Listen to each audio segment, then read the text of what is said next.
Don't you dare say that, a subcontractor. Remember your place, or you want to end the contract.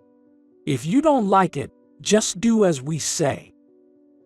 Bob, the department manager of a main contractor, had been making derogatory remarks about subcontracting companies repeatedly. I couldn't bear his threatening comments anymore, especially after he had been giving us unreasonable demands. So I quietly told Bob, "Yes, we will break off the contract today." Hey, can a lower-level employee like you just decide that on your own? You'll regret it. Bob, oblivious to the seriousness of the situation, laughed it off without realizing. However, what followed would plunge him into hell, thanks to the person sitting next to me. My name is Jeffrey, 41 years old.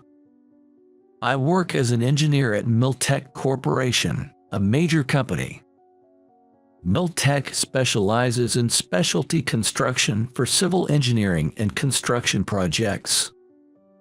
Our main job is to undertake maintenance work ordered by the main contractor, a general contractor.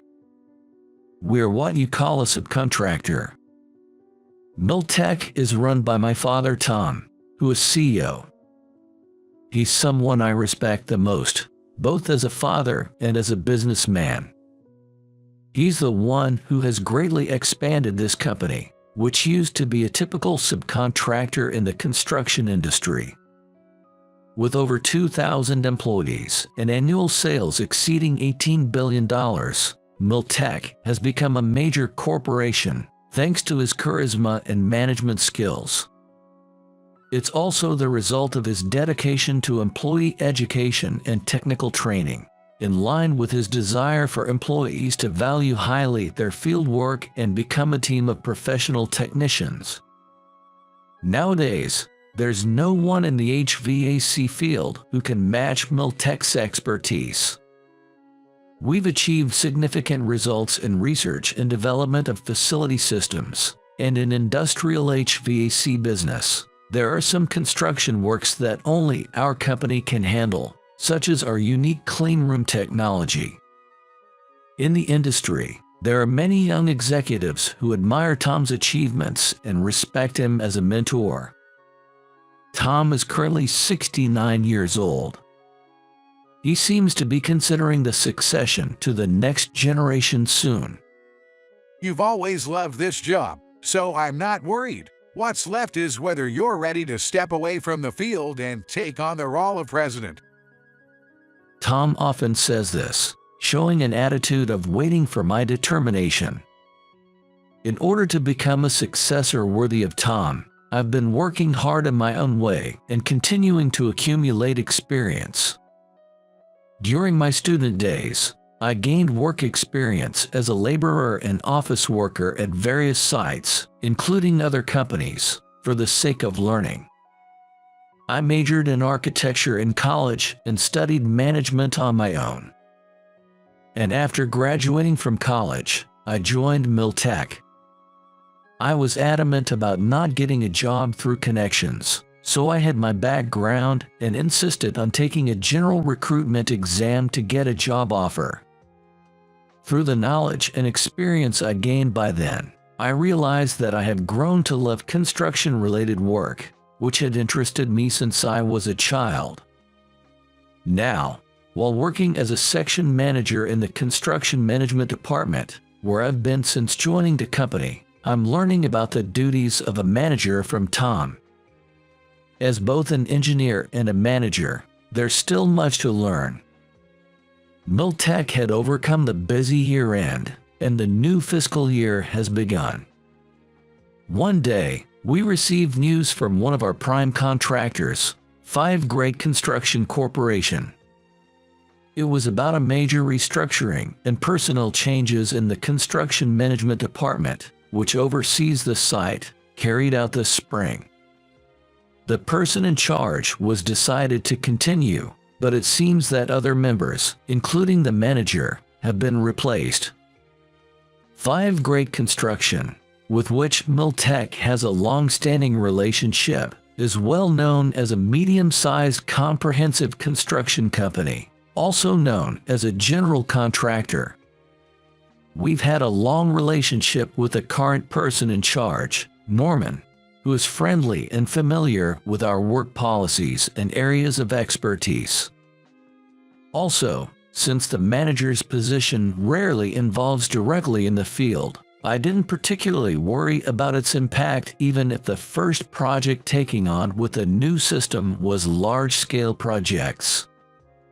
However, on the day of meeting the newly appointed manager, I realized that my thinking was naive.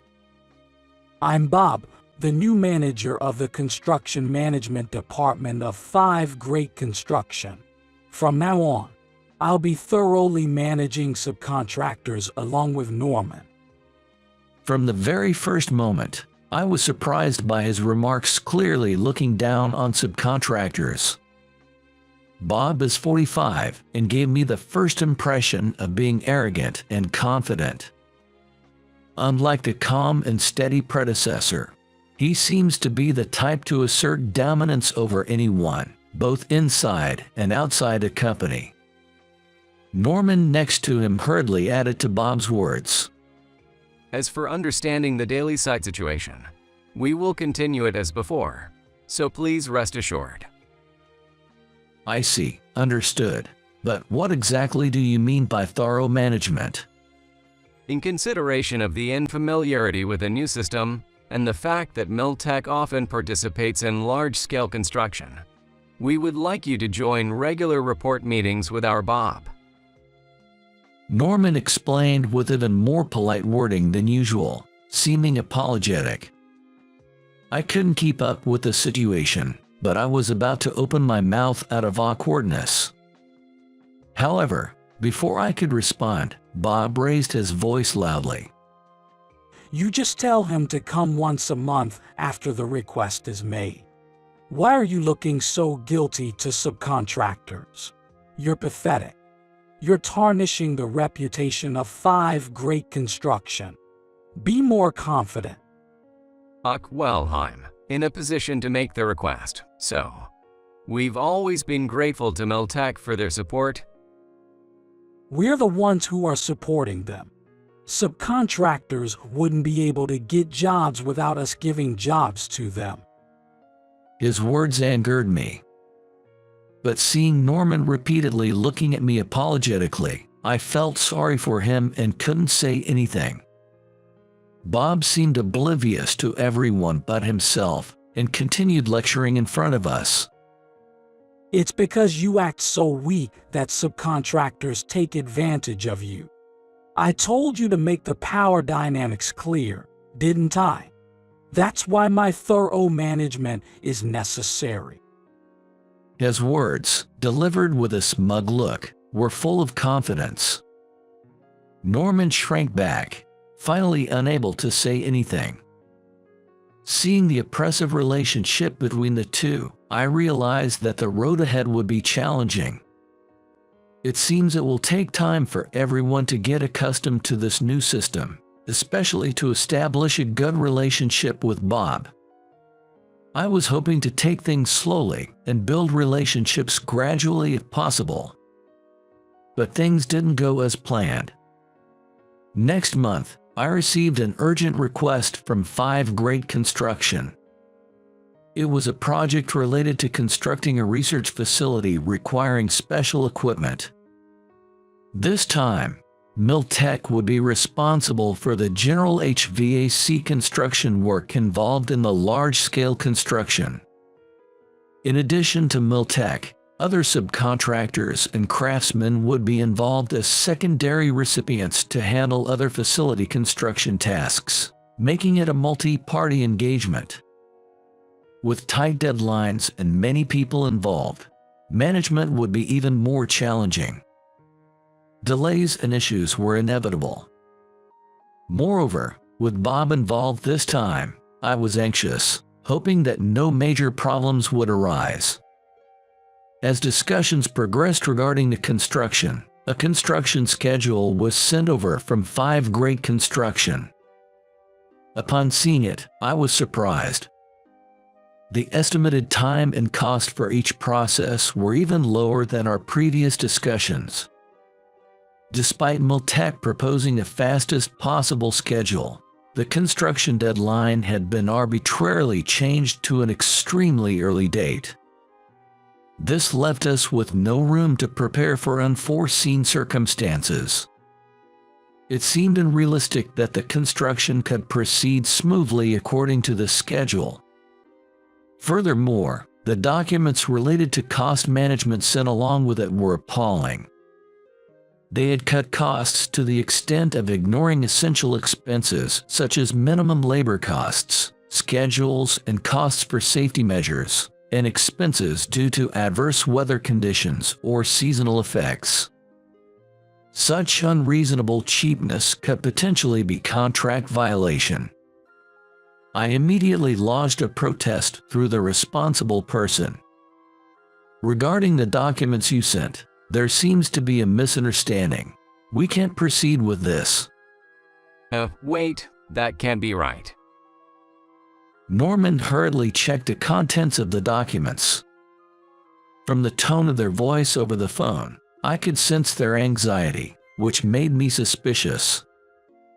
If there had been such significant changes, there was no way Norman wouldn't know about them.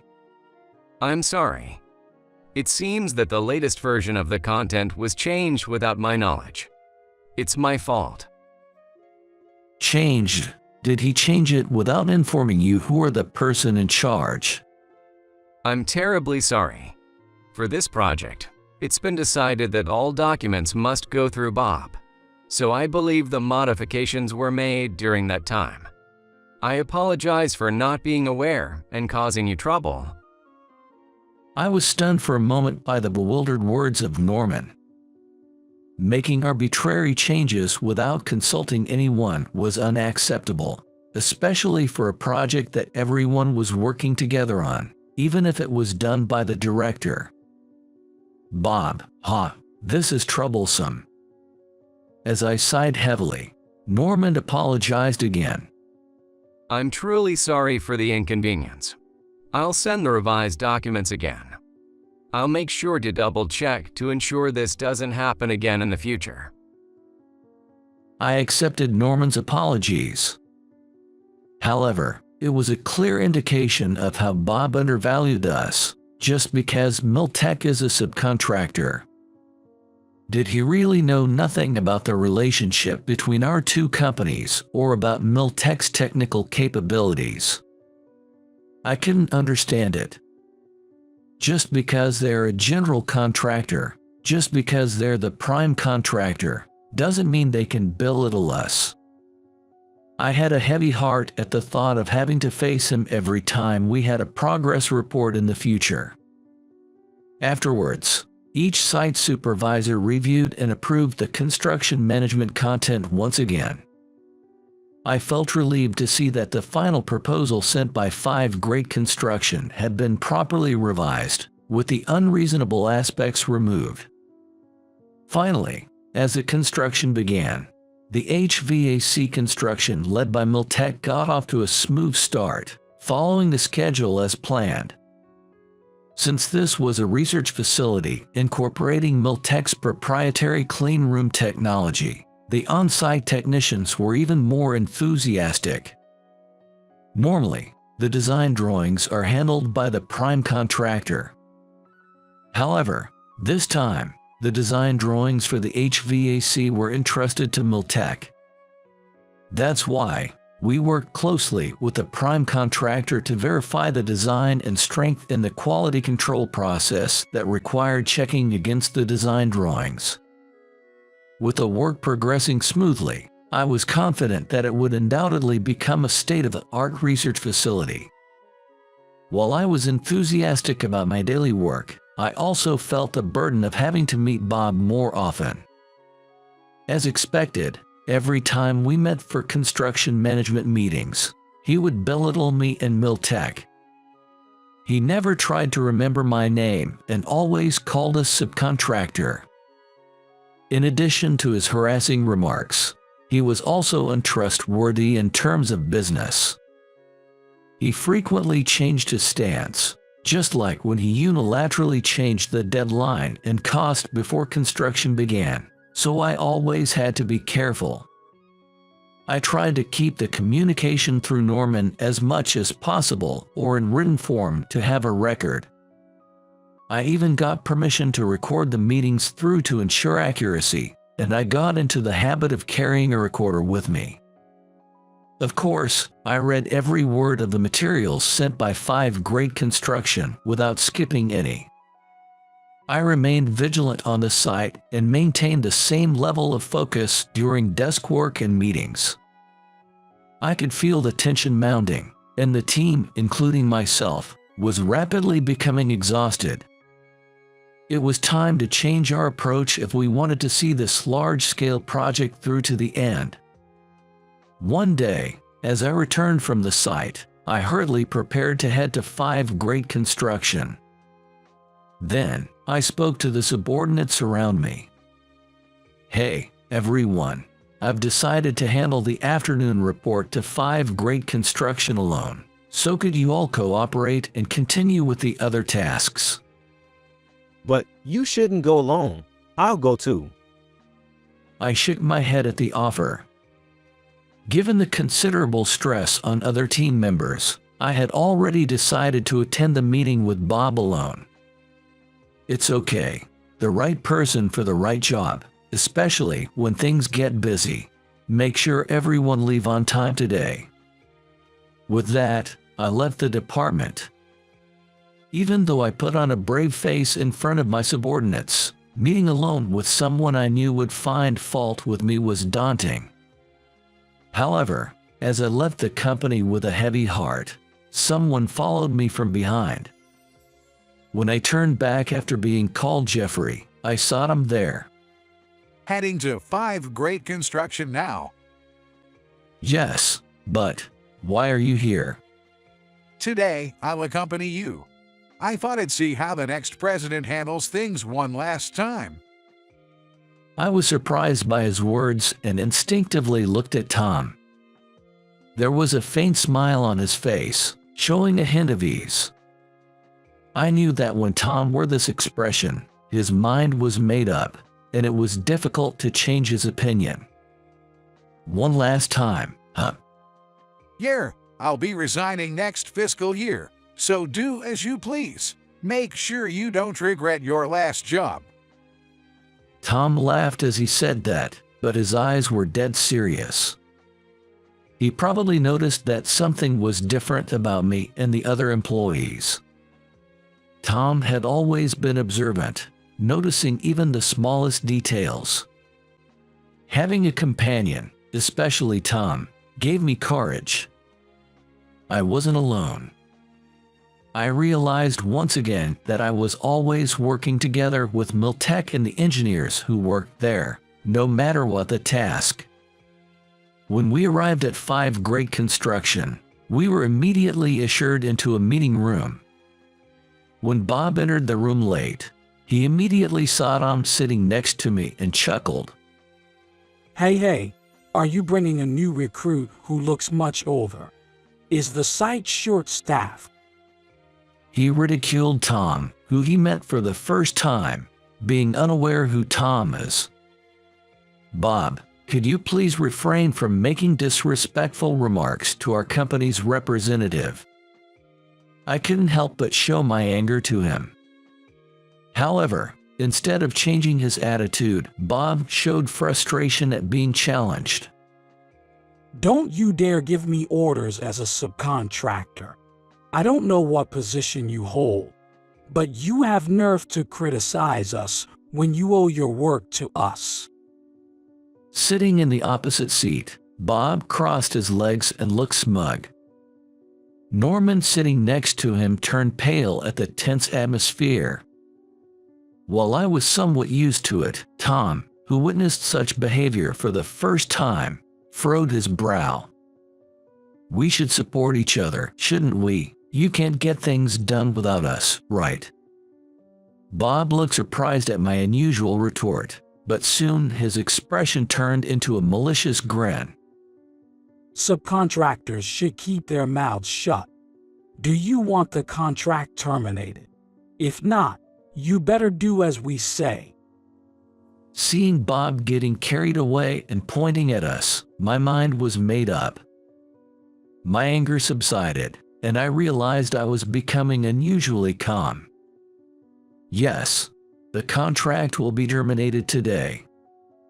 Hey, can a lower-level guy like you make such decisions on your own? You'll regret it. Bob, who didn't realize the seriousness of the situation, laughed heartily. Our CEO says I can do as I want. Isn't that right, Tom? I asked, and Tom nodded firmly. In front of me, Bob, who realized who the person next to me was, widened his eyes in surprise. That's right. We don't need to work with someone who doesn't understand the value of our company's high technical capabilities. I think it's a wise decision. Encouraged by Tom's words, I stood up. I felt relieved that my first decision as the next president was not wrong. And so, I left the room with Tom. Back at the company, I gathered the department members to inform them of the cancellation of the contract with 5 Great Construction. I have something to inform you all. The subcontract work from 5 Great Construction has been canceled. Just now, there was a decisive difference of opinion in the discussion with them, and we decided to cancel the contract. The department members were puzzled by the sudden decision, but they seemed quite confused by the fact that Tom was present during the report. Does Tom know about this decision as well? Yeah, Tom unexpectedly attended today's report, so he knows everything. You can rest assured. I honored the employees who had endured unfairly until now. The members who had to keep reorganizing their plans because of Bob up until now all showed a sigh of relief. Tom, observing this, spoke up. I think the decision this time was a good one. There's absolutely no need for us to work with someone who shows disrespect and rudeness towards our company and valued employees. I want to express my gratitude to everyone who has worked hard to do a good job in a challenging environment. With that, Tom praised everyone in the department and me. Then, Tom hinted at reassessing the future relationship with 5 Great Construction. It seems we need to reconsider our relationship with 5 Great Construction. I'll make sure to inform all relevant parties about this matter. With those words, it was clear that Tom was quite angry about this incident. With Tom's connections, it would be easy to make 5 Great Construction's work difficult. The industry that supports the site seems vast, but is actually quite small. So far, it has been a good business partner, but when 5 Great Construction has become a company where Bob's way of thinking works, Miltech will not take on any more work from them in the future. Then, we agreed to proceed with the necessary procedures, such as preparing documents regarding the termination of the contract. By informing the subcontractors and craftsmen who had been subcontracted by Miltech, the on-site work for air conditioning installation was completely halted the next day. The workplace gradually returned to its cheerful atmosphere as it was before. 3 days after the construction was halted, a representative from 5 Great Construction called. Jeffrey, please reconsider terminating the contract. Unfortunately, but our opinion remains unchanged. As I clearly stated that, Norman begged me. After hearing about Miltech's contract termination, we've received numerous calls from other companies in the past few days, and contracts are being terminated one after another. At this rate. According to Norman, it seems that even the companies subcontracted for electrical, sanitary, and fire equipment installations are offering contract terminations one after another. The mentioned companies are all partners that Miltech has met countless times on site and has built a good relationship with. Also, Tom's connections, which have been used for talent development and entrepreneurship support, are also closely related. Many of the businesses involved with the entrepreneurs Tom has taken care of seem to be planning to withdraw from working with 5 Great Construction if Miltech terminates its contract. There's nothing we can do. Besides, you're asking the wrong party to reconsider. Excuse me. The voice desperately trying to stop me on the phone didn't stop, but I hung up anyway. After that, Miltech was busy with the withdrawal work of the ongoing construction and cleaning up afterwards. I visited the site several times, and today was the day for the final check. Since the other sites had already completely withdrawn, all I needed to do was to confirm that there were no remaining tasks and check for safety issues. With this, we could completely cut ties with 5 Great Construction. It felt refreshing to think about it. However, the construction site, left untouched in a half-hearted state, had a somewhat melancholic atmosphere. I always liked the lively atmosphere of the site. While confirming the surroundings with my own eyes for the last time and bidding farewell to the site, I heard footsteps behind me. When I turned around, to my surprise, there stood Bob along with Norman. Bob's face was contorted in anger as he stared at us. Because of you, the site is completely empty. It was you who instigated other subcontractors to withdraw. This guarantees a delay in the deadline. How do you plan to take responsibility? Bob's angry voice echoed through the empty site. Other workers from different companies who were still around looked at us with surprised faces from a distance. I furrowed my brows at the unpleasant backlash and tried to ignore it as I began to leave the scene. However, Bob stopped me. Hey, wait. Are you listening? It's the job of subcontractors like you to shut up and do what the prime contractors say. Obey us. Wasn't it you who first suggested terminating the contract? Are you now going to beg for help after it's been terminated? Bob's face turned red with my words, and he shouted even louder. Don't get cocky, you small-time company. Do you think you have the right to do as you please, even though you owe everything to us? I could sue you for unilateral contract termination. I stared back at Bob with a piercing gaze. When our eyes met, Bob showed a slight expression of fear. You really don't know anything, do you? Did you just call us small-time company? What? I'm just telling the truth. You guys have nothing better to do than parasitic us main contractors, don't you? I sighed and quickly searched on my smartphone. Then, I showed Bob a screen displaying an article. Even though we're subcontractors, our company, a major one, had a sales of over $18 billion last fiscal year. Meanwhile, 5 Great Construction, a mid-sized general contractor, had sales of about $15 billion. This kind of information is available to anyone who bothers to look it up. What? That can't be true. Bob stared intently at the screen, trembling with upset. If our company is a small business, how about yours? Before labeling us as a lower level just because we're a subcontractor, perhaps you should learn more about your own company if you're going to claim to be in management. Not even properly understanding the companies you do business with. It's truly astounding. As I tried to leave after saying that, Bob, who lost his temper, attempted to grab at me. However, he was desperately restrained by the pale-faced Norman, who was standing next to him. Meanwhile, I captured Bob's rampage on my smartphone, shouting abuse while being held down. Hey, wait, what are you filming? It's evidence. By the way, I'm also recording a conversation here.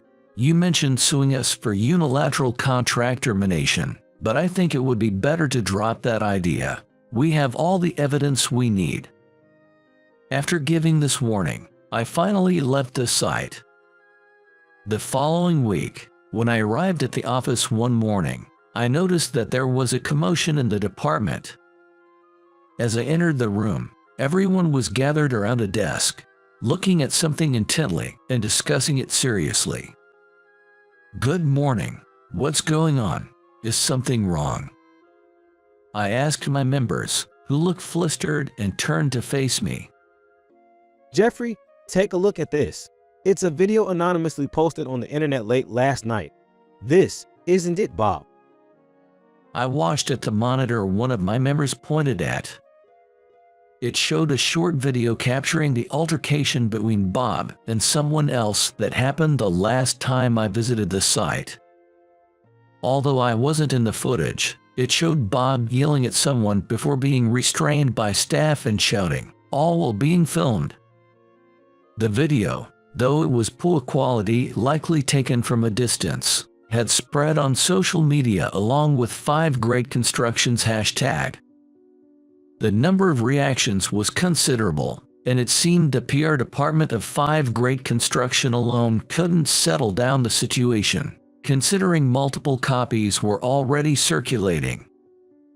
This couldn't have been captured by anyone unrelated. There weren't that many people at the site at that time.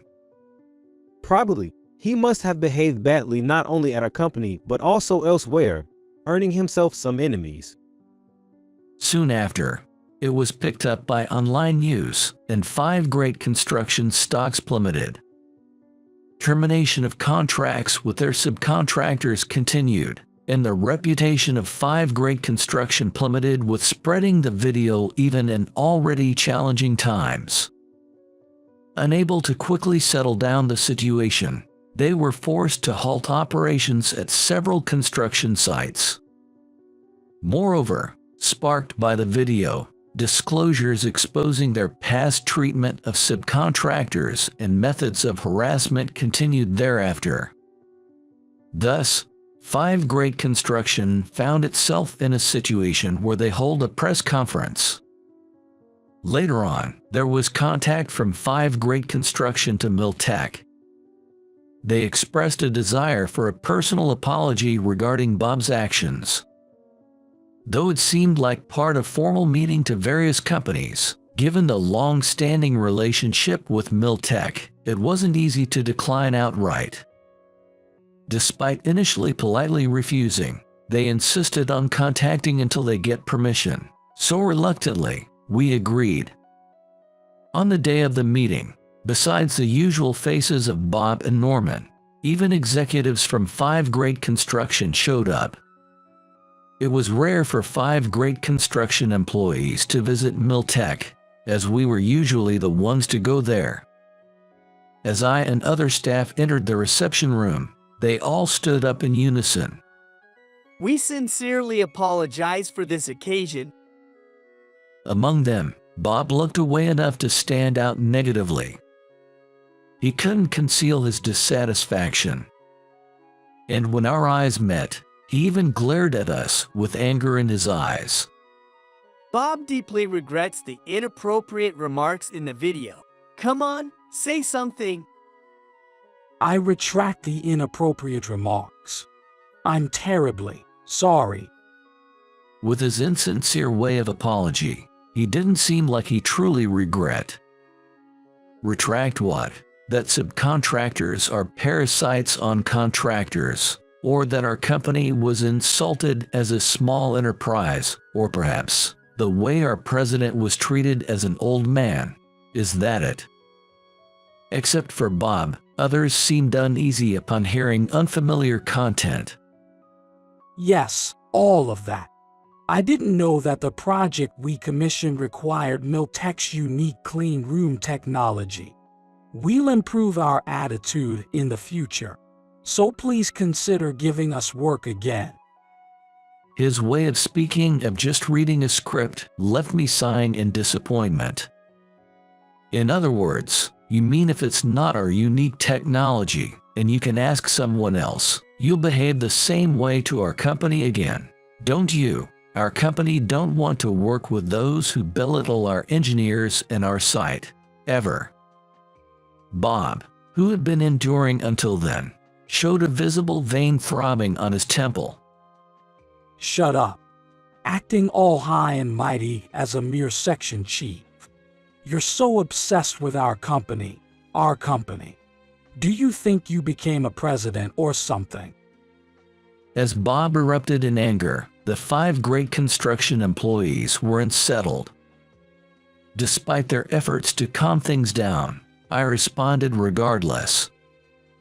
Well, actually, it's been decided that I'll take over as president from next fiscal year, so your understanding is correct.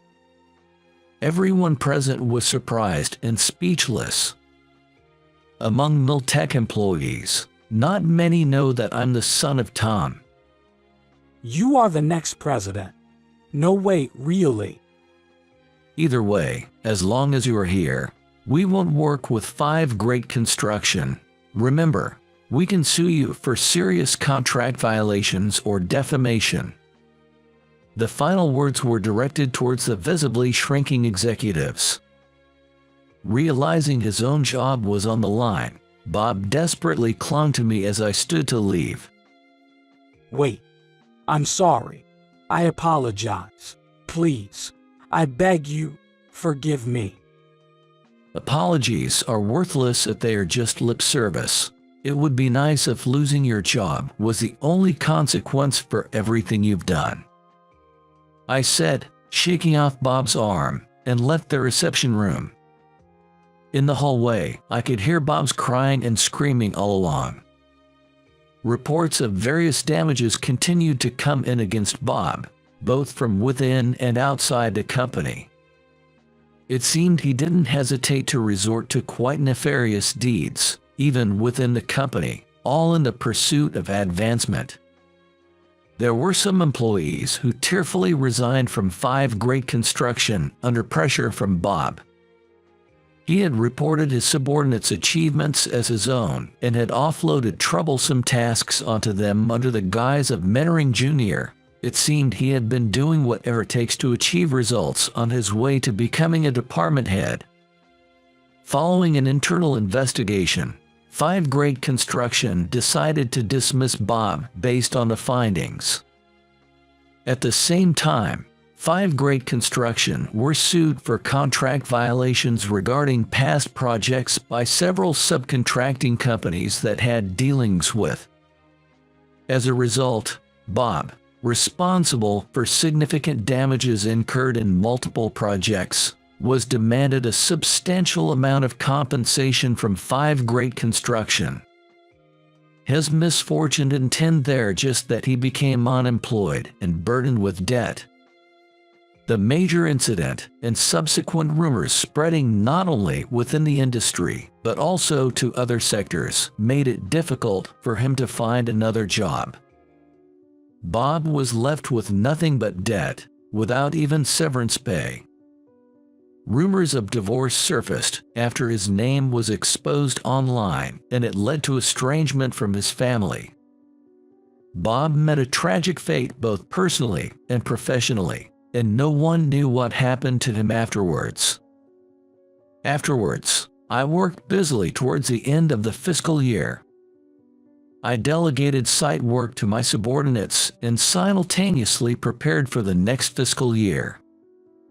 All that was left was to focus on enjoying the remaining days I could work on the site as an engineer. And finally, as the fiscal year changed, I assumed the role of president. Before taking office, there was pressure to succeed Tom, who was respected by all and known as a talented leader. However, supported by the cheers of colleagues and subordinates whom I had worked with until then, I spent fulfilling days,